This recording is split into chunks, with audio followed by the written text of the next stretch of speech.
I know I haven't done much automotive related videos since I bought my VW Jetta back in 2018, so I thought I'd fill you in with how it's been doing after 77,000 miles and almost 6 years of ownership.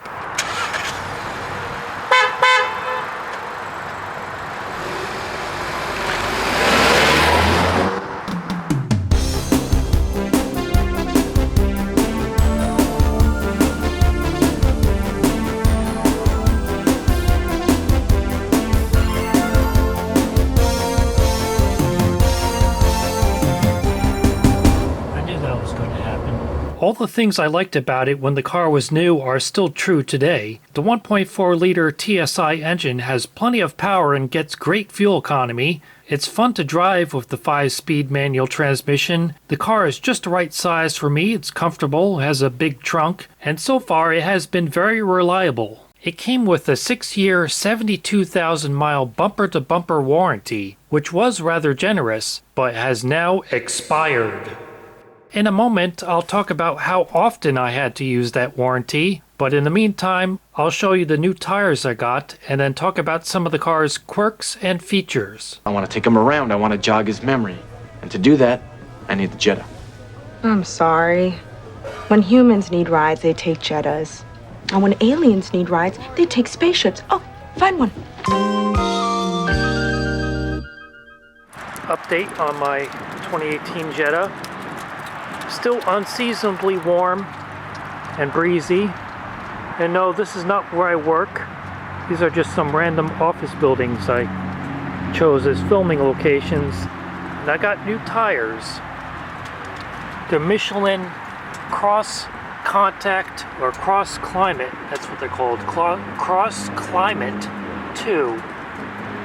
These are supposed to be the best all-weather tires because we really don't get enough snow anymore here in New Jersey to justify snow tires.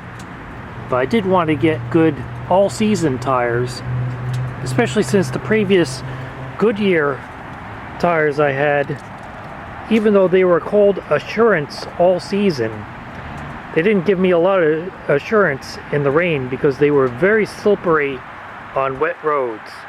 So hopefully these will do a better job of managing wet and maybe sometimes snowy and icy roads. Now here are some of the quirks and features of this car that I don't think I mentioned in my initial review of it. First of all, it has heated mirrors, as you can see by that symbol there, but they're not linked to the rear window defogger switch like it is on many other cars. Instead, the heated mirrors have their own independent control to turn it on and off. The way you do that, you see this knob here that's normally for adjusting the mirrors. What you do is you just turn it to the front. Now that arrow is pointing towards the front, that means the heated mirrors are powered on. If you want to turn it off, you just turn it back to either of the adjustment positions or the neutral position. You see these two little things here next to the dome light and the sunroof control? Those are actually red lights that come on when you turn on your exterior lights, and they shine down and provide a soft glow of your center console and shifter area. It's not very bright, but it does provide a little bit of illumination and a non-distracting color at night. I also discovered that if you accidentally leave your dome lights on, they will automatically shut off after about 15 minutes. Also, like most cars these days, the gauges light up during the daytime.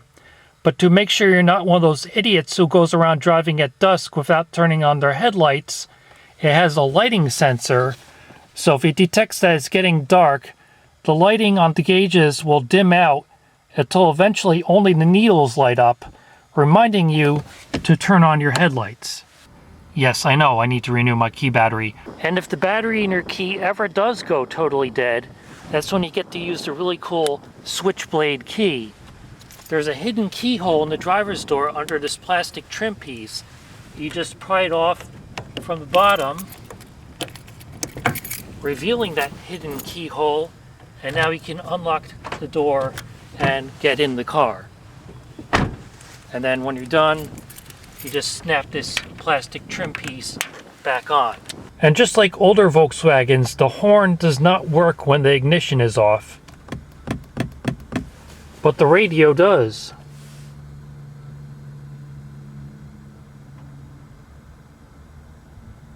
Takes a few seconds to boot up because it's essentially a computer running, I believe it's actually running Linux. So the radio comes to life even though we don't have the ignition on. But although we can use the radio here, the steering wheel controls for it do not work when the ignition is off. So normally this would go through my presets, but you can see it's not having any effect. Although I can still push the buttons on the radio and use the tuning dial and the volume.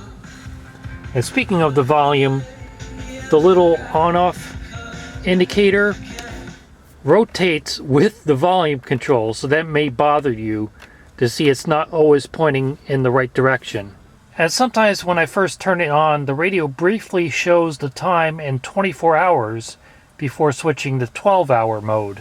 Let's see if it happens this time. A hot tip on some of our newest businesses, like Resort Cafe 16:33 on East 4th Street, and it changed to 4:33. Collide, or Wooden Playwork. And I think this is just using a standard composite analog video signal for the backup camera, because sometimes when I first shift into reverse, the image rolls briefly. Didn't happen that time, but sometimes you can see it roll like an old-fashioned TV. The wipers have good coverage with only a very small triangle of doom right here. And if you're driving with your wipers on and come to a stop, the wipers will automatically switch to intermittent, and then once you start driving again, they'll switch back to full speed.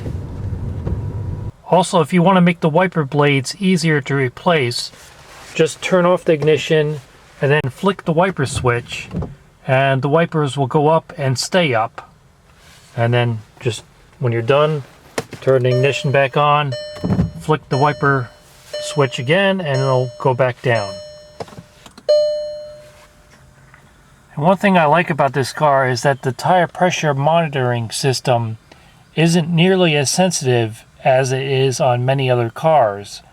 So if you see that tire pressure warning light come on, you know that your tires are at least 4 to 5 pounds too low. So you better check them. And in case that light ever stays on, there's a reset button right here in the glove box. You just push that and it resets the warning light. Also, the reverse gear whine isn't nearly as loud as it is in many other vehicles with a manual transmission.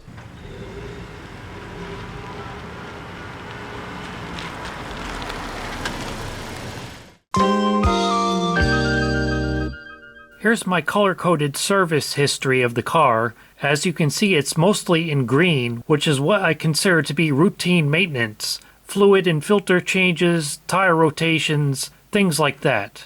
One of my few problems with the car happened early on in my ownership in January 2019. The driver's side heated seat stopped working. It ended up taking 2 weeks to repair because they had to wait for parts to come in from Germany, but the dealer gave me a brand new Jetta to drive as a loaner, which gave me the opportunity to do a video review of it, and of course that was covered under warranty, so I didn't pay anything for that repair. Then around 38,000 miles, I started getting a rough idle on cold starts and misfire codes. Now in VW's maintenance schedule, it does recommend replacing the spark plugs at 40,000 miles, so I thought it just needed new spark plugs, and I had that done at the dealer along with the other maintenance it required. And they performed the one safety recall the car had, which was to replace a fuel rail that was prone to leaking. Unfortunately, replacing the spark plugs did not cure the problem of a rough idle on cold starts and misfire codes. So the dealer replaced the fuel injectors, which was covered under warranty, and they also discovered that the intake manifold was clogged with carbon and needed cleaning. I put that one in yellow because that was partially my own fault for using the cheapest regular grade gasoline I could find. VW does say that's technically fine, but they do recommend using premium grade fuel from top tier rated brands.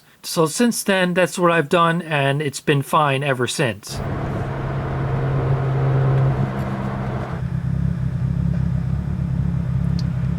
No, that's not my car making that uneven idle with a bad muffler. That's a Mitsubishi Lancer next to me.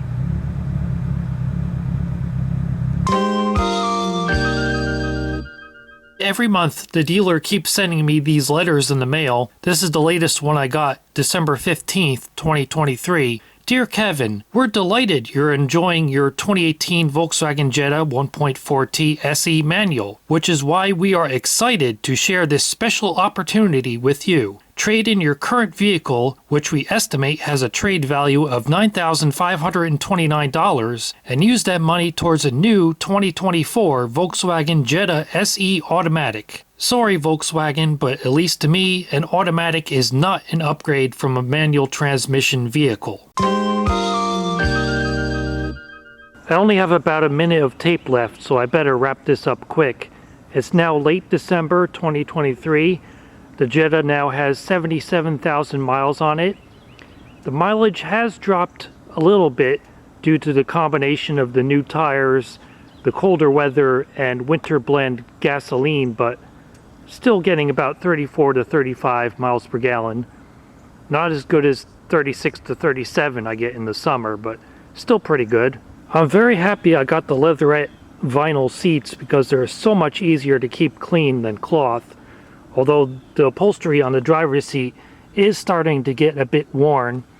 I'm not that heavy of a person, but you can see a distinct butt print in the bottom there, and it's even starting to crack a little bit. So I may eventually need to replace that bottom upholstery on the driver's seat. I did get the rear brakes replaced at around 60,000 miles, but believe it or not, the front brakes are still totally original. Original pads, original rotors. And there's the blazing 1.4 liters of turbocharged Fury, still purring like a sewing machine. Sunroof is still fine, no leaks or squeak.